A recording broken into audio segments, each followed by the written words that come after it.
Cyn i ni ddechrau, gai jyst ddiolch i chi am ddwad y bore yma a chroeso i chi i gyd yma. A very warm welcome to you all and thank you for coming for this especially important service today. Just one notice in that there will be a collection for the British Legion in the final hymn, so just to warn you for that will come up. Thank you again for being here, and we begin our service.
Beloved in Christ, we have come together this day to remember, honour, and pray to God for the victims of war. Let us remember those who, in service of our nation, left all that was dear to them, endured hardship, faced danger, and finally passed out of our sight by the path of duty and self-sacrifice, giving up their own lives for their friends. Let us remember those who have mourned and wept for the fallen, for whom pride in the selfless commitment of those dear to them is countered by the pain of loss. And let us remember those, even to this day, whose innocent lives are disfigured by war and aggression, by barbarity and terror, and by the shadow of humanity's sin. Lastly, as we remember, let us offer unto God the fear, wrath, and sorrow in our own hearts, not yet cast out by love, praying for the courage that we too would answer the call of the weak and the defenseless by proclaiming, ordaining, and establishing God's ways of justice and peace. These prayers and remembrances let us humbly offer up to God in the words that Christ himself has taught us. In our own language, let us pray. Ein tad, yr hwn oed yn efoedd, sancteiddiad y enw, deled y dernas, gwnaled y wyllus, megis yn y nef, felly ar y ddeiar hefyd.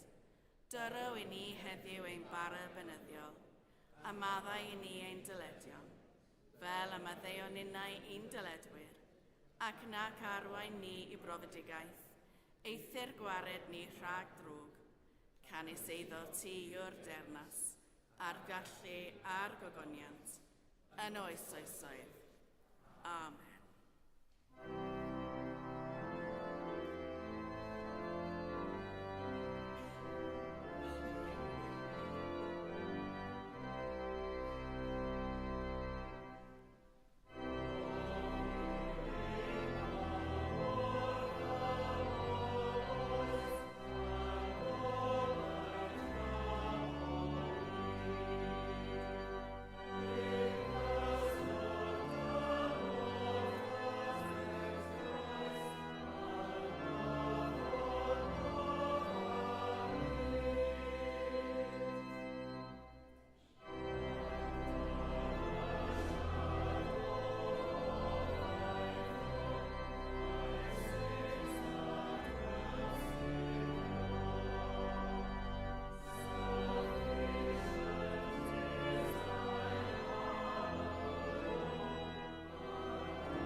Here begins the 28th verse of the 12th chapter of the second book of the Maccabees.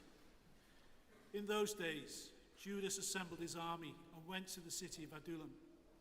As the seventh day was coming on, they purified themselves according to the custom and kept the Sabbath there. On the next day, as had now become necessary, Judas and his men went up to take the bodies of the fallen and to bring them back to lie with their kindred in the sepulchres of their ancestors.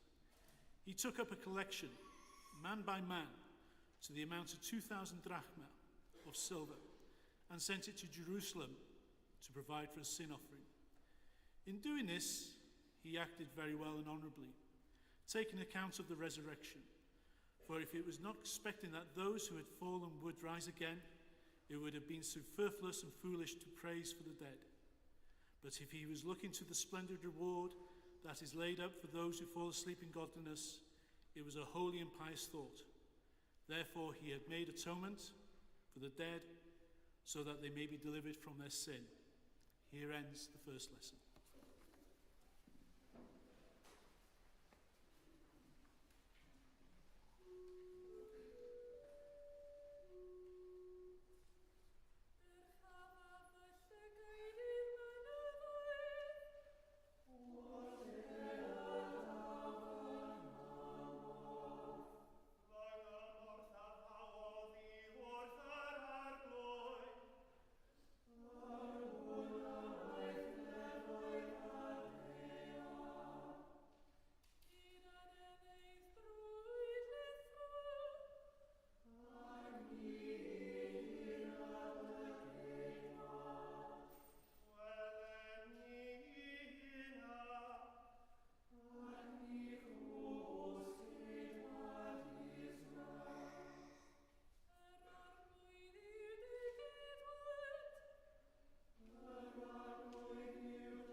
Clywsoch fel y dywedwyd, car dy gymydog a chasa dy elyn.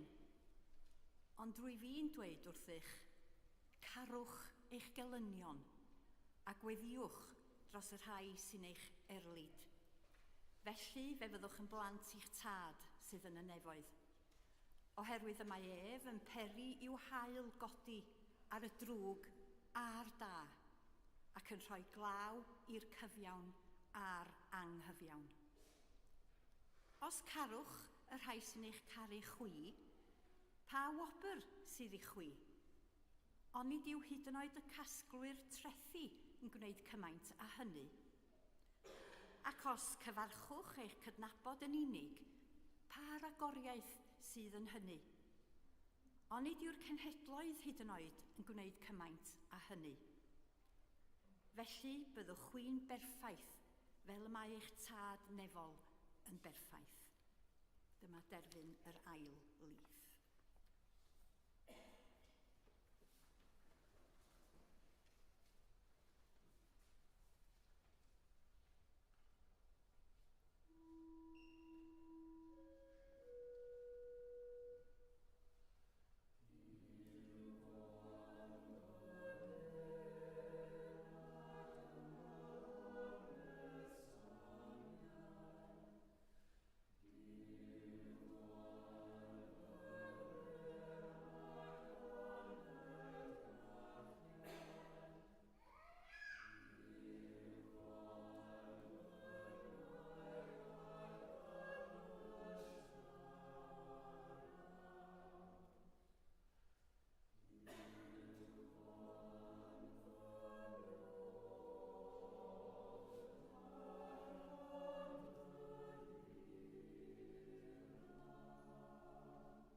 Bydde dim i siarad yn enw y Duw byw, y Tad, y Mab a'r Ysbryd Glân. Amen.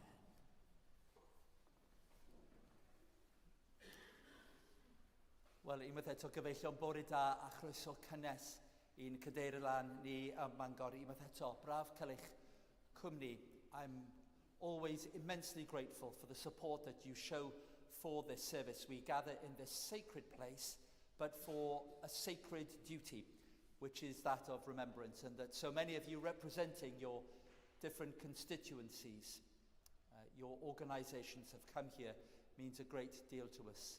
I'd welcome especially those who have a particular responsibility for this city, to greet them and to thank them for their support. I've been reflecting a little in the lead up to this service on a couple of stories, both of which I think you will be familiar with, and one which has a Welsh character to it. And both, in very simple ways, speak about the way in which people do good in the face of extraordinary challenge and evil. The BBC carried that story of Mabel Wolf, the Newport woman who married a German and found herself caring for a church in Hamburg, hiding the homeless from the Gestapo, maintaining a place of prayer in the face of attempts to close it, and that among, of course, all the bombs and shells. Her bravery and courage have been largely unnoticed across the years, but her resistance was matched with a hope that was all the more courageous, given who she was and where she was. Last year I visited the home of Anne Frank.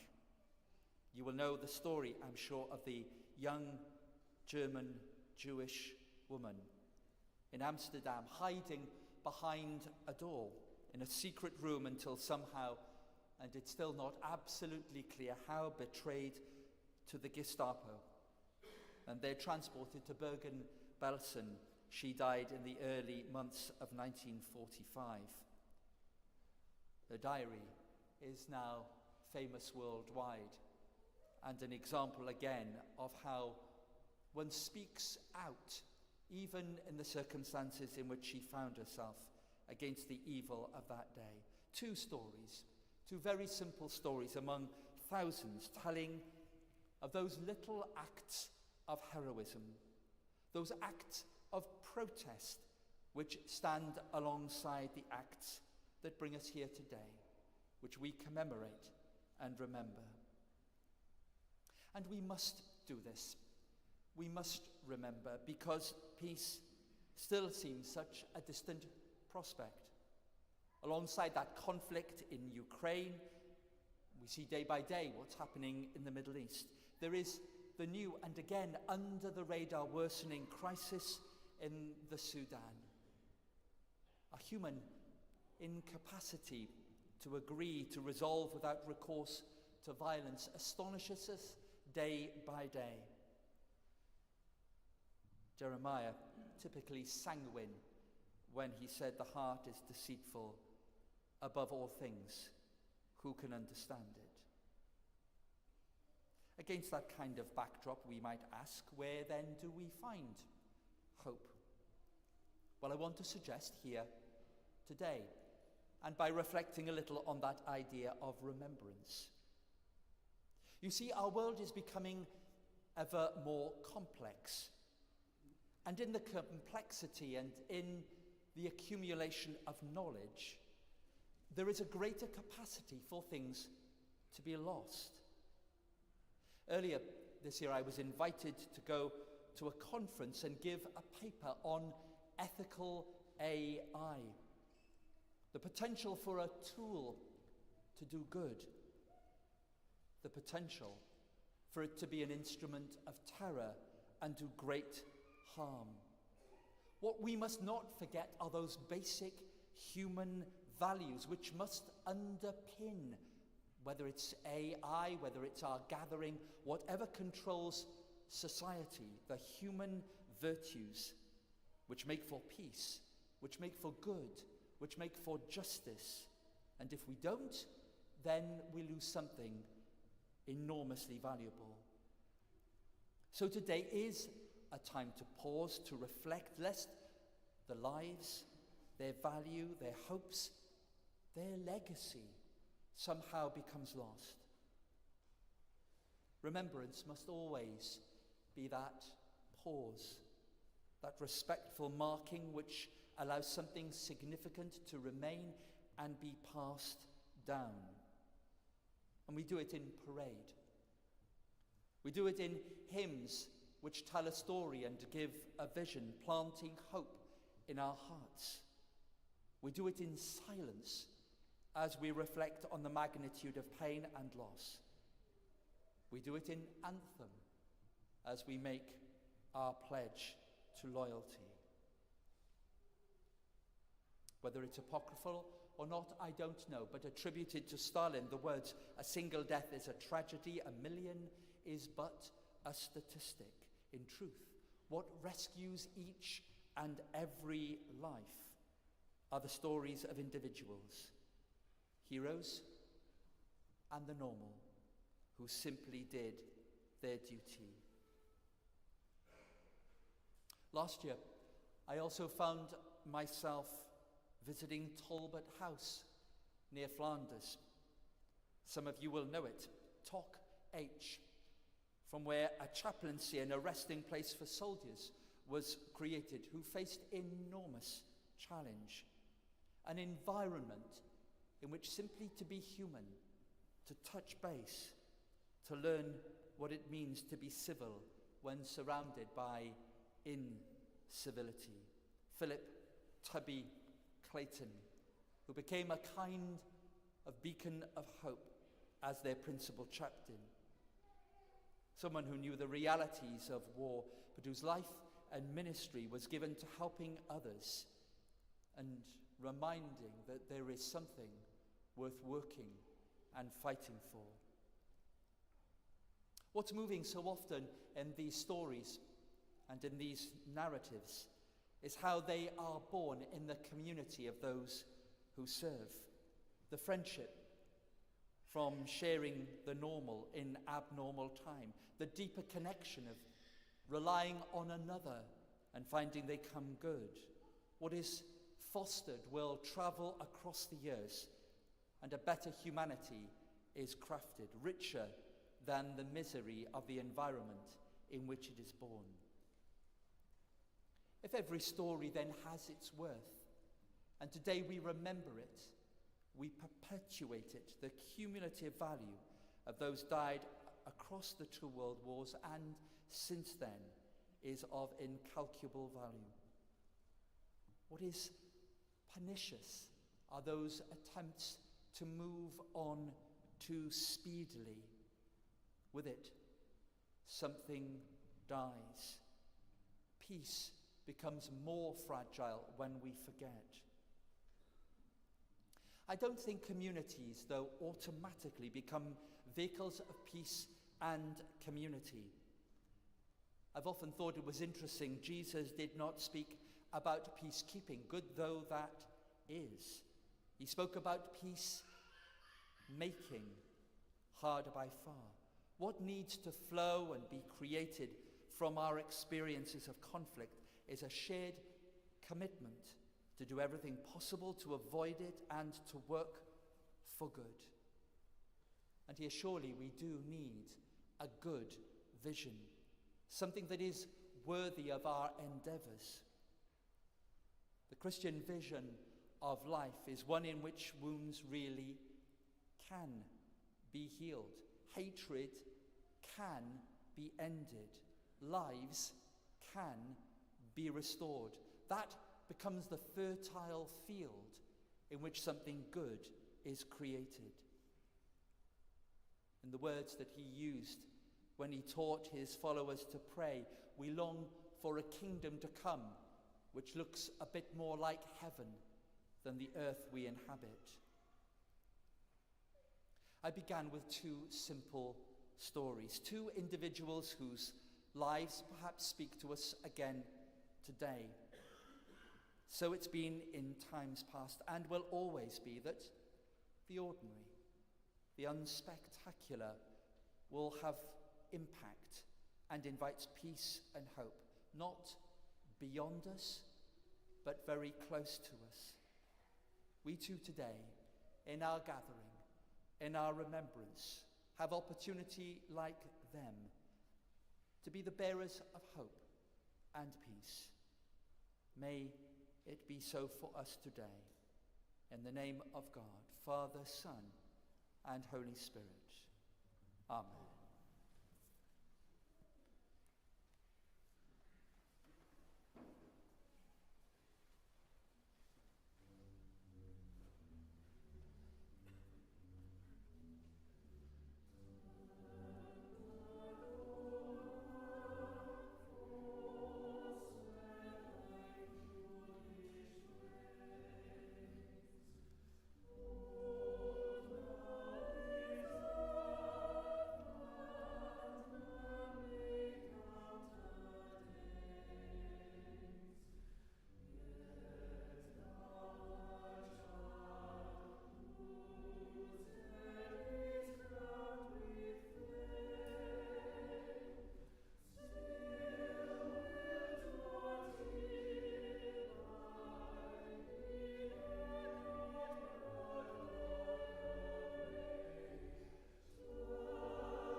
Wele, mae hen awth yn tyfu eto, ar y bywyd a gofleithio ar y bob tŷ.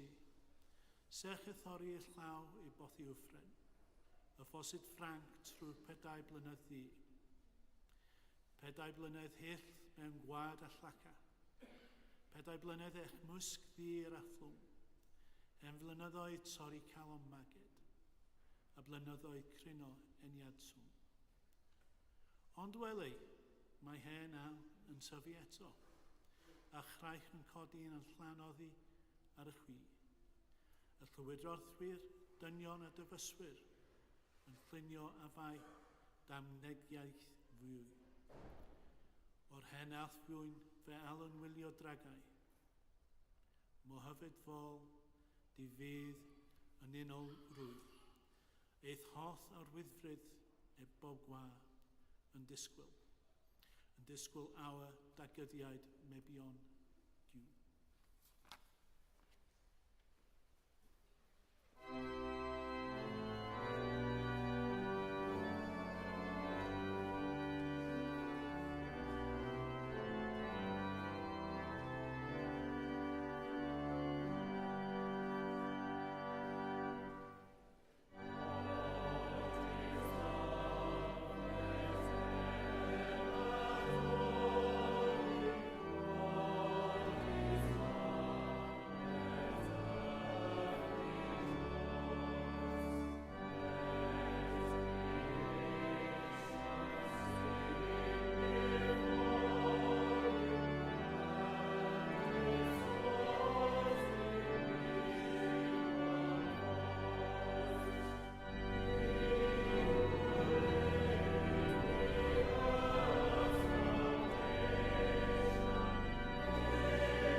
Newch chi eistedd, would you like to be seated?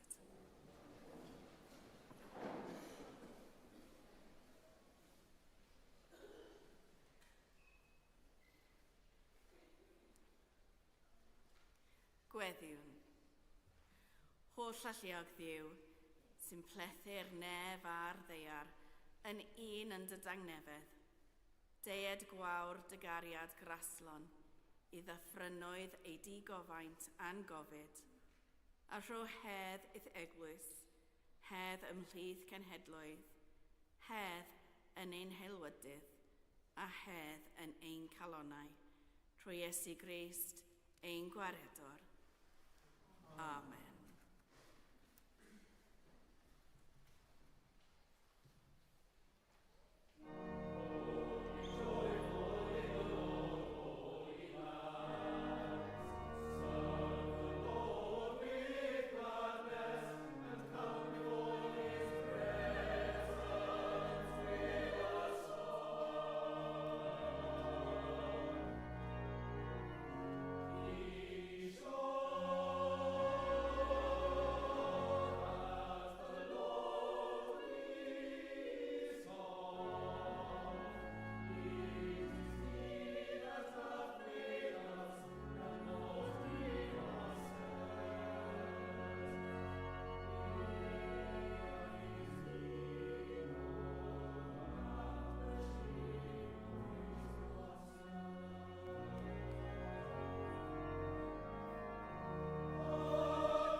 Go forth into the world in peace.